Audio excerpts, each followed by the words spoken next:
retenir sur le 5.2 maintenant, donc les modes alternatifs de résolution des conflits.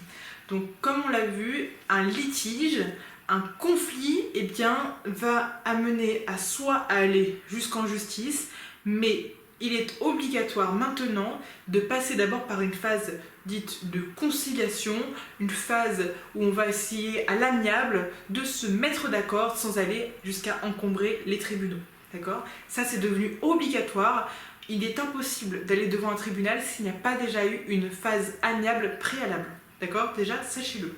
Donc, dans ces phases amiables préalables, il y a donc 5 modes alternatifs de résolution des conflits et on va les voir tout de suite. Retenez juste les 5. Vous allez voir, je vais vous les définir très simplement. Le premier, la transaction. Donc, la transaction, ça va être tout simple. Ça va être les deux parties qui vont rédiger un contrat pour se mettre d'accord et mettre les choses au clair. Tout simplement.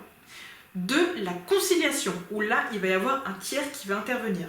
Transaction, ils sont que tous les deux. Conciliation, c'est quand il y a un conciliateur qui vient les aider, un conciliateur de justice. Donc ce sont des personnes bénévoles qui viennent aider à résoudre le conflit. 3e solution, les médiateurs. Les médiateurs de justice, ce ne sont pas des bénévoles, ce sont des professionnels de justice qui viennent aider à résoudre le conflit. La médiation, il faut savoir qu'elle peut être soit conventionnelle, on va choisir le médiateur, soit judiciaire, c'est le juge qui impose le médiateur, et c'est comme ça que ça se passe, c'est pas autrement. Ensuite, 4, nous avons la procédure participative, c'est la même chose, c'est-à-dire qu'on a deux parties qui ne sont pas d'accord, sauf que là, au lieu d'avoir un conciliateur ou un médiateur, on va avoir des avocats qui vont parler et se mettre d'accord. Ensuite, 5, l'arbitrage, où là, c'est vraiment pour des grosses entreprises, des gros groupes. C'est une sorte de justice privée où des arbitres, des avocats vont venir traiter de problèmes entre grands groupes, grandes entreprises, et bien sans que ça se sache, tout simplement. En tout cas, sachez que l'arbitrage, vous n'allez certainement pas en avoir besoin pendant l'épreuve de BTS, parce que ça m'étonnerait qu'on parle de problèmes de grands groupes, ça va plutôt être des conflits entre particuliers, et dans ce cas-là, retenez la transaction que deux parties. La conciliation avec le conciliateur, la médiation avec un médiateur, donc là on est déjà presque en justice, et ensuite la procédure participative avec vos avocats.